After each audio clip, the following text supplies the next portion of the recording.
بسم اللہ الرحمن الرحیم۔ السلام علیکم۔ شاید میں نے بہت بڑی غلطی کی تھی، لیکن اس کا مطلب یہ نہیں تھا کہ مجھے اتنی بڑی سزا دی جاتی۔ رات کا وقت تھا اور میں درخت کے نیچے پڑی تھی۔ مجھ پر وہ وقت تھا جو کسی بھی عورت پہ اس کی زندگی کا سب سے مشکل وقت ہوتا ہے۔ میرے ہاں ولادت ہونے والی تھی۔ میں بری طرح چیخ رہی تھی، چلا رہی تھی، جب اچانک سے وہاں پر میں نے کچھ ایسا دیکھا کہ میں حیران رہ گئی۔ اس کے بعد جب میری آنکھ کھلی تو میں اپنے گھر میں نہ تھی۔ میں نے کہا کہ میری اولاد کہاں ہے؟ جیسے ہی اپنے پہلو میں دیکھا تو میری چیخیں نکل گئی، اور پھر اس کے بعد میں جس کو بھی اپنی یہ کہانی سناتی ہوں وہ اس پہ یقین ہی نہیں کرتا۔ میرا نام راحیلہ ہے۔ ہم لوگ بہت غریب تھے، اس لیے اپنے سے تھوڑے اچھے گھر سے رشتہ تو میرے ماں باپ نے فوراً میری شادی کروا دی۔ میرے شوہر کا نام کلیم اللہ تھا اور میری ایک ساس بھی تھی۔ اس کے علاوہ گھر میں کوئی نہ تھا۔ میری ساس بس یہ کہتی تھی کہ میں گھر کے کام کروں، اور مجھے کام کرنے میں کوئی مسئلہ نہیں تھا، لیکن ساتھ ان کو مجھ سے اولاد ہی چاہیے تھی، اور وہ بھی جلدی جلدی۔ اللہ نے مجھ پہ کرم کیا اور یہ خوشی بھی میری گود میں آنے والی تھی، لیکن ڈاکٹر نے پہلے چیک اپ پر ہی یہ بتایا کہ میرے ساتھ معاملہ بہت گڑبڑ ہے۔ میرے لیے یہ 9 مہینے بڑے مشکل ہونے والے ہیں۔ جب میں نے گھر آ کر یہ بات اپنی ساس اور شوہر کو بتائی تو انہوں نے کہا کہ ڈاکٹرز تو ایسے ہی کہتے ہیں، تم کوئی دنیا کی پہلی عورت ہو جو بچہ پیدا کر رہی ہو۔ ہر عورت بچہ پیدا کرتی ہے، اس کا جسم اس لیے بنا ہوتا ہے، اور جس کام کے لیے جو چیز بنی ہے بھلا اسے وہ کام کرنے میں کیسی دقت؟ تم پریشان نہیں ہو، سب کچھ ٹھیک ہو جائے گا۔ میری ساس نے میرے آرام کا بالکل بھی خیال نہیں کیا۔ میں پورا دن گھر کے کام کرتی، اور میرے لیے نہ تو اس گھر میں الگ سے کوئی چیز بنتی ہے اور نہ ہی مجھے یہ کہا جاتا کہ چلو کام ہو گئے ہیں اب تو آرام کر لو۔ میں نے سارے کام ختم کر لیے ہیں، اب میں اپنے کمرے میں چلی جاؤں تو وہ مجھے ایک نیا کام بتا دیتی۔ جب اس گھر میں آئی تھی تو پہلے دن ہی پتہ چل گیا تھا کہ یہاں پر میری ساس کی ہی حکومت ہے، لیکن میں بھی تو اولاد پیدا کرنے والی تھی، تھوڑا میرا خیال کرنا تو جائز تھا۔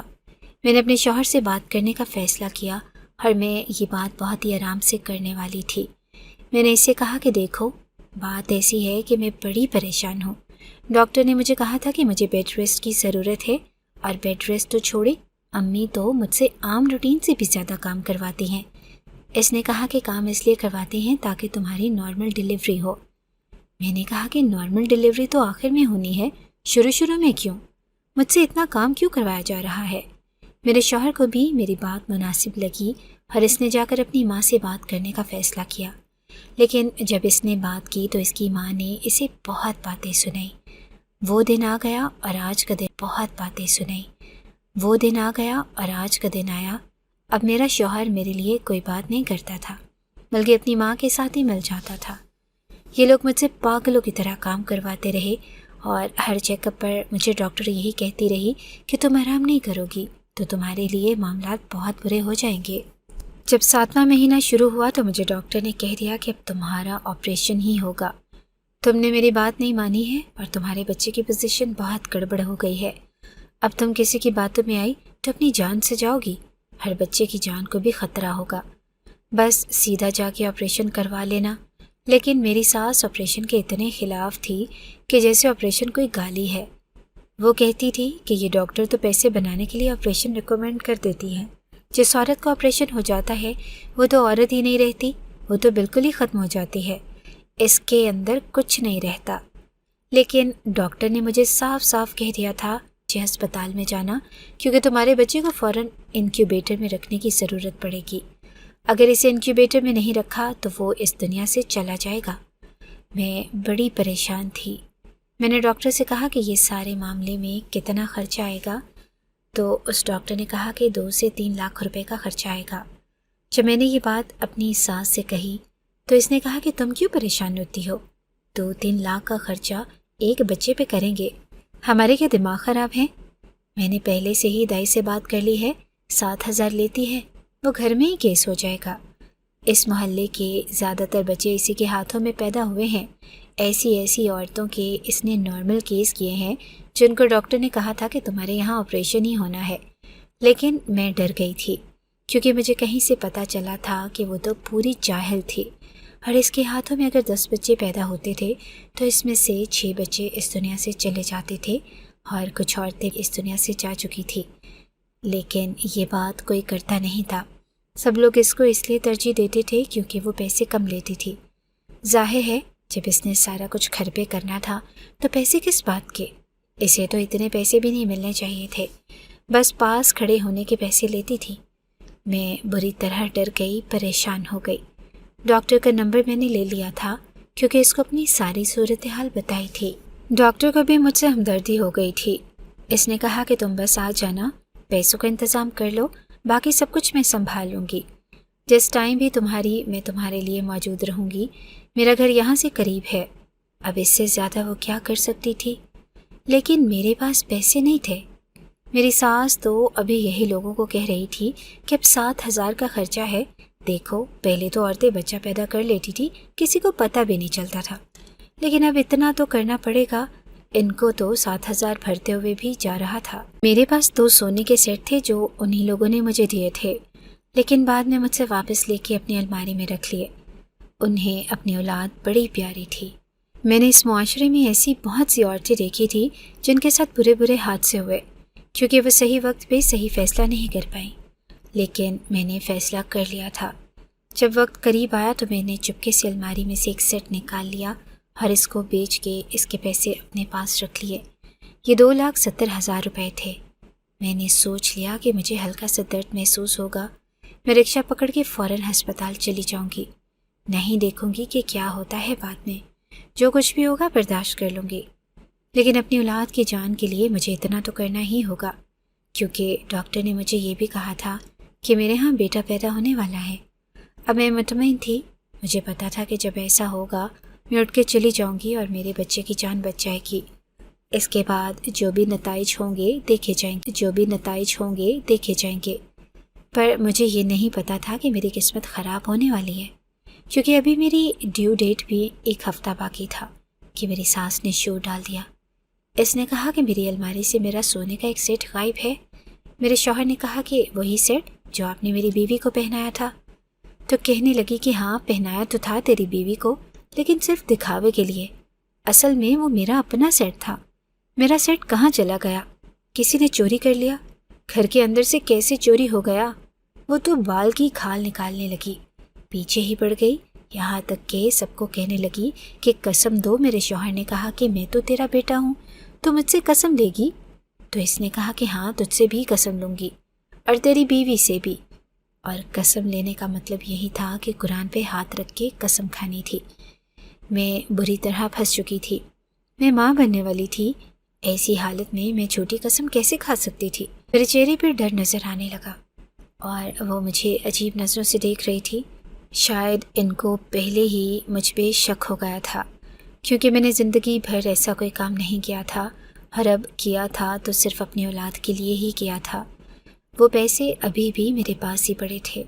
میں نے پہلے سے ہی اپنا ایک بیگ بنا رکھا تھا جس کے اندر میں نے بچے کے کچھ کپڑے اور وہ پیسے وغیرہ رکھے ہوئے تھے، تاکہ عین وقت پہ بس میں وہ بیگ اٹھاؤں اور ڈاکٹر کے پاس چلی جاؤں۔ یہ مشورہ بھی مجھے ڈاکٹر نے ہی دیا تھا۔ میرے شوہر نے مجھے کہا کہ جاؤ جا کے قرآن مجید اٹھا لاؤ اور وضو بھی کر لینا، خود بھی وہ وضو کر رہا تھا۔ میں نے بھی وضو کر لیا تو ہم دونوں کمرے میں ہی تھے۔ اس نے مجھے کہا کہ دیکھو کہیں تم نے وہ سیٹ تو نہیں اٹھایا، اگر تم نے وہ سیٹ اٹھایا ہے تو مجھے ابھی بتا دو، میں تمہارا ساتھ دوں گا، کیونکہ ماں بہت زیادہ غصے میں ہے، کم سے کم بھی 3 لاکھ کا سیٹ ہے وہ۔ میرے شوہر کو میں نے پہلی دفعہ اپنی سائڈ لیتے ہوئے محسوس کیا۔ دل تو کیا کہ اس کو بتا دوں، لیکن بول نہیں پائی۔ میں نے کہا کہ نہیں، ایسی کوئی بات نہیں ہے۔ میں بہت زیادہ ڈری ہوئی تھی، گھبرائی ہوئی تھی کہ کیا کرتی۔ قرآن مجید لے کے باہر آ گئے۔ سب سے پہلے میرے شوہر نے قسم اٹھا لی اور اب میری باری تھی۔ میں کیسے اس پاک کتاب کی جھوٹی قسم اٹھا سکتی تھی، وہ بھی ایسی حالت میں؟ میں نے اچانک سے رونا شروع کر دیا اور اس پاک کتاب کو ایک طرف رکھ دیا اور ہاتھ جوڑ کے سب کو حقیقت بتا دی۔ ان لوگوں نے یہ بات تو ٹھیک سے سنی ہی نہیں کہ مجھے پیسوں کی ضرورت کیوں ہے، بس یہ سنا کہ میں نے وہ سیٹ بیچا ہے اور پیسے میں نے ایک بیگ میں رکھے ہیں۔ میرا شوہر فوراً گیا اور بیگ اٹھا کے لے آیا۔ اس نے بچے کا سامان تھا جو اس نے ادھر ادھر پھینک دیا اور پیسے نکال کے میری ساس کے ہاتھ پہ رکھ دیے۔ میری ساس نے میرے منہ پہ تھپڑ دے مارا اور کہا کہ تیری اتنی جرت گھر کا بھیدی لنکا ڈھائے تو اپنے ہی گھر کی بری نکلی، گھر کے اندر چوری کرتی ہے۔ ارے عورت تو اپنے شوہر کے مال کی رکھوالی کرتی ہے، اس کی چوکی دار ہوتی ہے، اور تو نے اپنے شوہر کے گھر میں ہی چوری کر لی، پھر تو اس گھر میں رہنے کے قابل کس طرح ہو گئی؟ نکل جا یہاں سے۔ وہ مجھے دھکے دے کر نکالنے لگی۔ میں نے کہا کہ خدا کے لیے مجھے یہ پیسے دے دو، میرے بچے کے لیے بہت ضروری ہیں، اگر میں اچھے اسپتال میں نہیں گئی تو میرے بچے کو کچھ ہو جائے گا۔ میری ساس نے کہا کہ تو اپنی ماں کے گھر چلی جا اور اسے کہہ کہ اپنا گردہ بیچ کے تیرے بچے کو بچا لے۔ میرا شوہر بھی اس کی باتوں میں آ گیا اور وہ بھی وہاں سے چلا گیا۔ جب وہ پلٹ کر جا رہا تھا میں نے اسے بہت پکارا، چیخ کے پکارا کہ شاید میرے پاس واپس آ جائے، لیکن وہ نہیں آیا۔ میری ساس نے کہا کہ اب تجھے اور کس زبان میں سمجھائیں، نکل جا، چل یہاں سے۔ اس نے مجھے دھکا دیا اور گھر سے زمین پہ گر گئی۔ بمشکل اٹھی، شاید اسی وقت میرے ساتھ کوئی معاملہ ہو گیا۔ رات کا وقت تھا اور باہر طوفان آنے والا تھا۔ میری زندگی میں بھی طوفان آ گیا تھا۔ بے شک چوری کرنا بہت غلط بات ہے، لیکن میں نے غلط نیت سے چوری نہیں کی تھی۔ اگر میں ان لوگوں کو یہ بات بتاتی، یہ لوگ مجھے کبھی پیسے نہ دیتے۔ یہ لوگ تو 7,000 روپے کے پیچھے مر رہے تھے، میں اس ڈاکٹر کے پاس بھی نہیں جا سکتی تھی، وہ بھی یہاں سے 2 گھنٹے دور تھی، اور میرے پاس پیسے بھی نہ تھے کہ میں کرایہ بھر سکوں۔ اب میں کیا کرتی؟ اوپر سے طوفان نے، مجھے کوئی رکشہ نظر نہ آ رہا تھا اور نہ ہی کوئی بس میں چلتی جا رہی تھی کہ اچانک مجھے پیٹ میں بہت سخت درد محسوس ہونے لگا۔ اوپر سے طوفانی بارش آنے لگی۔ مجھے ایک بڑا سا درخت نظر آیا جو اتنا بڑا تھا کہ صرف اس کی جڑ ہی ایک کمرے جتنی تھی۔ لگتا ہے 100 سال پرانا درخت تھا۔ اس کے اوپر سے لمبی رسیاں سانپ کی طرح لٹک رہی تھی۔ اس درخت کے نیچے بیٹھ گئی۔ وہ اتنا گھنا تھا کہ اس کے نیچے بارش بہت کم لگ رہی تھی۔ مجھے لگا کہ یہاں بیٹھ کے رات گزار لوں گی اور صبح واپس چلی جاؤں گی۔ ان لوگوں کو بھی احساس ہو جائے گا، لیکن میری حالت بہت بری ہونے لگی۔ مجھے درد شروع ہو گیا اور میں سمجھ گئی کہ یہ کون سا درد ہے۔ مجھے ڈاکٹر نے کہا تھا کہ تمہارے بچے کو نارمل طریقے سے بھی اگر پیدا ہوا، اس کو انکیوبیٹر میں رکھنا پڑے گا، اور یہاں پر پتہ نہیں میرے ساتھ کیا ہو رہا تھا، میرا بچہ ٹھیک تھا یا نہیں۔ میری حالت بہت زیادہ بگڑنے لگی ہے، حتیٰ کہ میں نے چیخنا چلانا شروع کر دیا۔ اب مجھے کوئی تدبیر دکھائی نہیں دے رہی تھی۔ میں نے سورہ رحمان پڑھنی شروع کر دی۔ جتنی مجھ میں ہمت تھی میں اس وقت یہی کر سکتی تھی۔ اللہ سے دعائیں کرنے لگی کہ تو ہی کوئی معجزہ دکھا اور مجھے اس مصیبت سے نکال۔ بارش اتنی تیز تھی کہ 4 فٹ سے آگے کچھ دکھائی نہیں دے رہا تھا۔ شاید لائٹ بھی چلی گئی اور بالکل اندھیرا تھی کہ 4 فٹ سے آگے کچھ دکھائی نہیں دے رہا تھا۔ شاید لائٹ بھی چلی گئی اور بالکل اندھیرا ہو گیا۔ میں جس جگہ پہ بیٹھی تھی یہ کون سی کوئی بہت محفوظ جگہ تھی۔ اس درخت کے اوپر تعویذ لٹکے ہوئے تھے، دھاگے بندھے ہوئے تھے۔ لگتا ہے یہ بہت پرانا درخت تھا۔ اس کی جڑ کے پاس کچھ دیے بھی پڑے ہوئے تھے۔ لگتا ہے لوگ یہاں پہ دیے بھی جلاتے تھے۔ اگر میں دیا جلا لیتی تو تھوڑی روشنی ہو جاتی، لیکن طوفان میں دیا کیسے جلاتی؟ سچ کہتے ہیں طوفانوں میں دیے کہاں جلتے ہیں، اور میری زندگی میں تو طوفان آ چکا تھا۔ طوفان بھی ایسا کہ جس کے بعد سب کچھ ختم ہی ہو گیا۔ میرے شوہر نے مجھے گھر سے باہر نکال دیا، میری کوئی پرواہ نہ کی، اپنے بچے کی بھی پرواہ نہ کی۔ وہ بار بار مجھے چور کہتا، لیکن یہ نہیں سوچ رہا تھا کہ میں نے چوری کی کیوں تھی۔ اب مجھے اتنا زیادہ درد ہونے لگا کہ میری آنکھوں کے آگے اندھیرا چھانے لگا، اور اب مجھے کچھ بھی دکھائی نہیں دے رہا تھا۔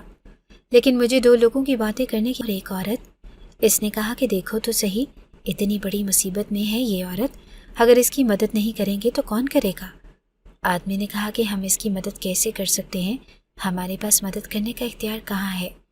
وہ کہنے لگی کہ اختیار تو ہے، یہ عورت اپنے ہوش میں نہیں، اگر ہم اس کی مدد کریں گے تو اس کو یاد بھی نہیں رہے گا، دیکھو تو صحیح ذرا کتنی بری حالت میں ہے۔ اس آدمی نے کہا کہ یہ ہمارے اختیار کے دائرے سے باہر کا کام ہے، ہمیں اس سب میں نہیں پڑنا چاہیے، ان کی اپنی دنیا ہے اور ہماری اپنی۔ میں منہ سے کچھ بولنا چاہ رہی تھی، یہ کہنے کی کوشش کرنا چاہ رہی تھی کہ جو کوئی بھی یہاں کھڑا ہے وہ میری بات سنے اور میری مدد کرے۔ مجھے ان کی آوازیں آ رہی تھیں، وہ آپس میں جھگڑا کر رہے تھے کہ ہمیں اس کی مدد کرنی چاہیے یا نہیں۔ لیکن مجھے وہ لوگ دکھائی نہیں دے رہے تھے۔ مجھے ایسے لگتا تھا کہ کمزوری کی وجہ سے میری آنکھوں کے آگے اندھیرا آ گیا تھا، لیکن مجھے آس پاس کے کچھ مناظر نظر آ رہے تھے۔ پتہ نہیں میرے ساتھ کیا ہو رہا تھا، لگتا ہے میری طبیعت زیادہ ہی خراب ہو رہی تھی۔ میں نے بلند آواز میں سورہ رحمان پڑھنا شروع کر دی اور اس کے بعد گہری خاموشی چھا گئی۔ مجھے یہ محسوس ہونے لگا کہ میں نیند میں ہوں، لیکن میری آنکھ نہیں کھل رہی۔ میں اٹھنا چاہتی ہوں پر میری آنکھیں میرا ساتھ نہیں دے رہی۔ تھوڑی دیر کے بعد میں نے ایک جھٹکے سے اپنی آنکھیں کھولی تو اس پاس کا منظر دیکھ کے حیران رہ گئی۔ میں تو ہسپتال میں تھی اور یہ ہسپتال کوئی بہت ہی بڑا ہسپتال لگ رہا تھا۔ میں نے دیکھا کہ میرے دائیں طرف چھوٹے بچے کا جھولا پڑا ہوا تھا۔ میں بمشکل دیکھنے کی کوشش کر رہی تھی۔ تھوڑی دیر کے بعد دیکھا تو میرے قدموں کے نیچے سے زمین نکل گئی۔ میں حیرانگی سے حیران رہ گئی۔ اس جھولے کے اندر تو ایک بچہ پڑا ہوا تھا۔ میں کسی کو بلانا چاہتی تھی لیکن وہاں کوئی بھی نہ تھا۔ تقریباً 15 منٹ کے بعد وہاں پر نرس آئی اور اس نے کہا کہ آپ کو ہوش آ گیا۔ بس اتنا کہہ کے وہ واپس چلی گئی، شاید ڈاکٹر کو بلانے گئی تھی۔ تھوڑی دیر کے بعد 2 ڈاکٹر وہاں آئے اور ان ڈاکٹروں کی چال چلن، کپڑوں سے تو مجھے یہ بہت ہی زیادہ بڑا ہسپتال لگ رہا تھا، اتنا بڑا کہ شاید میں ان کی فیس کبھی نہیں دے سکتی تھی۔ انہوں نے کہا کہ آپ کا آپریشن کرنا پڑا، آپریشن ہو گیا ہے، آپ کے بچے کو 48 گھنٹے کے لیے انکیوبیٹر میں رکھا ہے، ابھی وہ خطرے سے باہر ہے، اس لیے اسے یہاں پر لا کے شفٹ کیا۔ آپ کے ہاں بیٹا پیدا ہوا ہے، تھوڑا کمزور ہے لیکن خطرے سے باہر ہے، آپ کی حالت بھی اب پہلے سے بہتر ہے۔ آپ بتائیں آپ کو کیسا لگ رہا ہے، کوئی مسئلہ تو نہیں؟ میں نے کہا کہ میں ٹھیک ہوں۔ ساتھ ساتھ وہ مجھے چیک بھی کرنے لگے۔ میں نے کہا کہ مجھے یہاں کون لے کر آیا؟ تو انہوں نے کہا کہ وہ جو سامنے آدمی کھڑا ہے نا، وہ آپ کو لے کر آیا ہے۔ دروازے کے پار ایک آدمی کھڑا تھا جو بہت ہی زیادہ خوبصورت۔ میں نے کہا کہ وہ کون ہے؟ کہنے لگے کہ آپ کو نہیں پتا وہ کون ہے؟ ارے وہ ہمارے شہر کا سب سے بڑا کاروباری انسان ہے، علی کاظمی نام ہے اس کا، بہت ہی اچھا انسان ہے، وہ اپنی گاڑی میں آپ کو بٹھا کے لایا تھا۔ اس انسان سے تو بات کرنے کے لیے لوگ ترستے ہیں، لیکن اس نے آپ کو اپنا اتنا وقت دے دیا ہے۔ آپ کا کوئی رشتہ دار ہے کیا؟ میں کیا کہتی کہ وہ میرا کیا لگتا ہے۔ خیر مجھے تھوڑا کھانا پینا دیا گیا، پانی پلایا گیا، میرے بچے کو میری گود میں دیا تو مجھے بہت سکون ملا۔ میرا بچہ بہت خوبصورت تھا، میں اسے گلے سے لگا کے رونے لگی۔ جب وہ آدمی اندر آیا اس نے کہا کہ اب کیسے ہیں آپ؟ میں نے اپنے آنسو صاف کیے۔ میں نے کہا کہ میں آپ کو کہاں ملی تھی، کن حالاتوں میں ملی تھی، آپ نے میری مدد کیوں کی؟ اس نے کہا کہ یہ جاننے کے لیے بہت وقت پڑا ہے، ابھی آپ آرام کریں، میں نے آپ کی ساری فیسز دے دی ہیں، آپ کا سارا اکاؤنٹ کلیئر کر دیا ہے۔ اندر تھے، مجھے نظر نہیں آئے۔ اس نے کہا کہ یہ بھی آپ اپنے پاس رکھیں، آپ کے کام آئیں گے۔ اس کے اندر میرا نمبر بھی ہے، اگر مزید کسی مدد کی ضرورت ہوئی تو میں حاضر ہوں۔ ابھی میں جا رہا ہوں، مجھے ضروری کام ہے، آپ کا کوئی اپنا ہو تو آپ اسے فون کر کے بلا لیجئے، نہیں تو ہسپتال والے آپ کا بہت خیال رکھیں گے، آپ کے اپنوں سے بھی زیادہ، کیونکہ ابھی 2 دن آپ کو یہیں پہ رہنا ہے۔ میں بس ہاں میں سر ہلا رہی تھی۔ میں یہ کہنا چاہتی تھی کہ آپ نے پہلے اتنی مدد کی ہے، مجھے اور پیسوں کی ضرورت نہیں ہے، لیکن میں بول نہیں پائی۔ جب وہ وہاں سے چلا گیا تو میں نے ان پیسوں کی طرف دیکھا، 5-5 ہزار کے نوٹ تھے، مجھے ایسے لگتا تھا کہ 2-3 لاکھ روپے تھے۔ ہسپتال والوں نے واقعی میرا بہت خیال کیا اور میرے بچوں کا بھی۔ اب مجھے یہاں سے جانا تھا، میری حالت پہلے تو بہتر تھی لیکن اتنی بھی نہیں تھی کہ میں اکیلی ہی کہیں چلی جاتی۔ میں نے اپنے شوہر کا نمبر نرس کو بتایا اور کہا کہ اس نے تھی، لیکن اتنی بھی نہیں تھی کہ میں اکیلی ہی کہیں چلی جاتی۔ میں نے اپنے شوہر کا نمبر نرس کو بتایا اور کہا کہ اس نمبر پہ فون کر کے میرے شوہر کو بلا دو، اسے کہو کہ آپ کی بیوی کے ہاں بیٹا پیدا ہوا ہے، فلاں ہسپتال میں ہے، آ کے لے جائے۔ نرس نے کہا کہ ٹھیک ہے میں فون کرتی ہوں۔ میں بیٹھ گئی، مجھے پتا تھا کہ میرا شوہر آ جائے گا، غلطی میری تھی تو میں معافی مانگ لوں گی، اور اگر میں نے پیسے چوری کیے تھے تو پیسے تو ان کو واپس مل گئے تھے، میں نے کسی کو دے تو نہیں دیے تھے نا۔ ویسے بھی میری اس گھر میں کوئی عزت نہیں تھی، آگے بھی نہ ہوتی تو کوئی مسئلہ نہیں تھا، اپنے ماں باپ کو بھی بتا سکتی تھی کہ میں کہاں ہوں، لیکن میں نے اپنے شوہر کو فون کروایا کیونکہ پھر وہ کہتا کہ تمہیں اپنے ماں باپ کی یاد آئی تو تم نے مجھے فون کیوں نہیں کیا، اس لیے میں نے یہ حق اسے ہی دیا کیونکہ اس کی اولاد تھی۔ اس کو فون کیا اور آگے سے کوئی عجیب سی خبر ہی سننے کو ملی۔ نرس میرے پاس واپس آئی اور اس نے کہا کہ آپ کے گھر فون تو کیا تھا، کسی محلے دار نے فون اٹھایا۔ میں نے کہا کہ کیا مطلب، محلے دار نے کیسے فون اٹھایا؟ نرس نے کہا کہ وہ کہہ رہا تھا کہ اس گھر میں جو بھی لوگ رہتے تھے وہ اب اس دنیا میں نہیں ہیں، رات کو ان کے اوپر کمرے کی چھت گر گئی تھی اور وہ اس دنیا سے چلے گئے۔ یہ سن کر میں حیران رہ گئی۔ میں نے کہا کہ آپ کو غلط فہمی ہوئی ہوگی، ایسا معاملہ نہیں ہو سکتا، آپ دوبارہ فون کریں۔ نرس نے کہا کہ میں 2-3 دفعہ فون کر چکی ہوں، اس نے مجھے میرے شوہر کا نام بھی بتایا کہ آپ اسی کی بیوی ہیں۔ میں نے کہا کہ ہاں۔ میں نے اس نرس کو کہا کہ مہربانی کر کے میرا وہاں تک جانے کا انتظام کر دیں۔ اس نے کہا کہ ٹھیک ہے۔ پھر میں نے اپنے ماں باپ کو فون کیا، وہ مجھے لینے آ گئے اور ساتھ بھی ان کو یہ سب کچھ بتا بھی دیا۔ وہ بھی حیران ہوئے، انہوں نے کہا کہ غلط فہمی ہوئی ہوگی، لیکن جب وہاں پہنچے تو پتہ چلا کہ واقعی میرا شوہر اور میری ساس اب اس دنیا میں نہیں تھے۔ ان کے اوپر ان کے کمرے کا چھت گر گیا تھا اور وہ وہیں پہ دم توڑ گئے تھے۔ میں بہت روئی، بہت پریشان ہوئی۔ میری اولاد میری گود میں تھی اور اس کا باپ اس دنیا سے چلا گیا، وہ بھی بنا اسے دیکھے۔ یہ کوئی چھوٹا سا صدمہ نہیں تھا۔ اسی طرح اپنے آپ کو سنبھالا اور 3 مہینے بعد مجھے وہی شخص ملا جس نے میری مدد کی تھی۔ جب اس کو میرے حالات کے بارے میں پتہ چلا تو 2 ہفتے بعد اس نے اپنا رشتہ میرے لیے بھیج دیا۔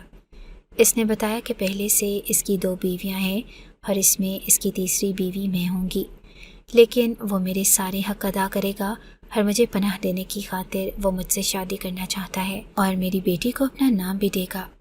میں حیران رہ گئی۔ میرے ماں باپ نے فوراً ہاں کہہ دیا اور میری شادی ہو گئی۔ آج میں اس کی بیوی ہوں۔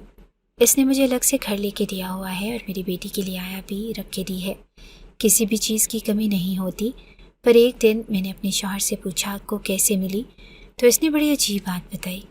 اس نے کہا کہ میں اس درخت کے پاس بھی نہیں تھا اور دوسری طرف سڑک پر تھا اور اچانک سے میری کار کا حادثہ ہو گیا، اور جب میری آنکھ کھلی تو میں نے دیکھا کہ میری کار اس درخت کے سامنے رکی ہوئی تھی اور آپ وہاں پر بے ہوش پڑی تھی۔ میں آپ کو اٹھا کے ہسپتال لے آیا، لیکن نہ تو مجھے خراش آئی تھی اور مجھے اچھی طرح یاد ہے کہ میں اس راستے پر تھا ہی نہیں۔ ایسے لگا کہ جیسے میری گاڑی کسی نے اٹھا کر وہاں رکھ دی جہاں پر آپ پڑی تھی۔ میں نے کہا کہ میں نے کچھ آوازیں سنی تھی، 2 لوگ تھے جو میری مدد کرنے کی باتیں کر رہے تھے۔ وہ کہنے لگا کہ پتہ نہیں آپ نے کس کی آواز سنی تھی، لیکن سننے میں آیا ہے کہ اس درخت کے اوپر جنات کا سایہ ہے، لیکن وہ جنات کسی پہ کچھ کہتے نہیں ہیں بلکہ لوگوں کی مدد کرتے ہیں۔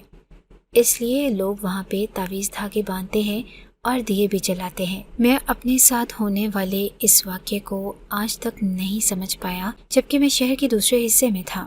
شاید اسی لیے میں نے آپ کی اتنی مدد کی اور پھر آپ کو مشکل مصیبت میں نہ دیکھ سکا اور آپ سے شادی بھی کر لی، کیونکہ مجھے ایسے لگتا ہے کہ آپ اللہ تعالیٰ کی نیک بندی ہو اور اس نے آپ کی مدد کے لیے مجھے بھیجا۔ میں نے کہا تو میں اس کا کلام پڑھ رہی تھی، سورہ رحمان پڑھ رہی تھی اور صرف اسی سے مدد مانگ رہی تھی، اور بے شک اگر آپ اللہ سے صرف مدد مانگیں اور اسی کو اپنا سب کچھ سمجھ لیں تو پھر وہ آپ کے لیے کافی ہوتا ہے۔ یہ کہانی سنانے کا مقصد یہی ہے کہ ہم اس بات کو آج تک سمجھ ہی نہیں پائے کہ ہمارے کیا معاملات تھے، لیکن پھر ہماری زندگی میں ایک دوسرے سے ایسی جڑی کہ ہم ایک دوسرے کے ساتھ بہت خوش ہیں، اور میری بیٹی کے لیے ایک بہت اچھا روشن مستقبل اس کا انتظار کر رہا ہے۔ کبھی کبھی ہم اللہ سے خوشی مانگتے ہیں، وہ ہمیں خوشی دے دیتے ہیں، لیکن وہ خوشی ہمیں کیسے ملے گی یہ بات کلیئر نہیں ہوتی۔ اگر آپ کو ہماری یہ کہانی اچھی لگی ہے تو ہماری کہانی کو لائک کیجیے اور اس طرح کی مزید کہانیاں سننے کے لیے ہمارے چینل کو سبسکرائب کیجیے۔ کہانی سننے کا شکریہ۔ آپ سے ملاقات ہوگی اگلی ویڈیو میں، تب تک کے لیے اللہ حافظ۔